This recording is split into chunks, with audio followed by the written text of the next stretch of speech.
Des hommes seuls à l'entrée du petit château, ces demandeurs d'asile ne pourront plus être acceptés dans ce centre fédéral, en cause la saturation du réseau d'accueil. Nous constatons depuis quelques jours déjà une forte augmentation du nombre de personnes qui arrivent en Belgique. Il y a beaucoup d'entre eux sont des familles avec des enfants et je veux absolument éviter qu'on a des enfants dans la rue cet hiver, donc je dois anticiper.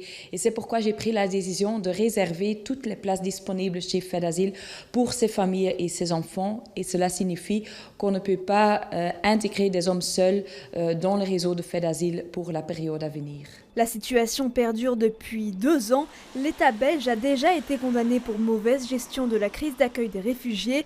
Or, le fédéral a l'obligation de donner une place à ces personnes. L'accueil, c'est pas une obligation de moyens, c'est une obligation de résultat. Donc c'est pas on a fait tout ce qu'on a pu, on n'y est pas arrivé. Non, on doit le faire et évidemment qu'on peut le faire. Et c'est vraiment une violation flagrante et assumée de l'état de droit. Jusqu'ici, on sentait la secrétaire d'État et le gouvernement, parce que je n'ai pas envie de cibler uniquement la secrétaire d'État, mal à l'aise par rapport aux décisions de justice. Maintenant, elle dit tout simplement que toutes les lois n'ont pas à être appliquées, seulement les lois qui lui conviennent.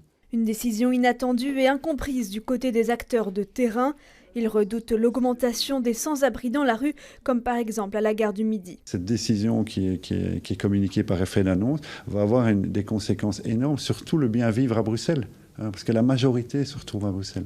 Et donc on va devoir faire face à des squats, à des grands bâtiments qui vont être occupés, comme on a eu la rue des Palais l'année passée. Il y a des places dans les hôtels, et on veut bien à la limite aider à gérer les hôtels avec les autres acteurs de terrain. Les autorités disent vouloir continuer de créer des places d'urgence en coopération avec la région bruxelloise.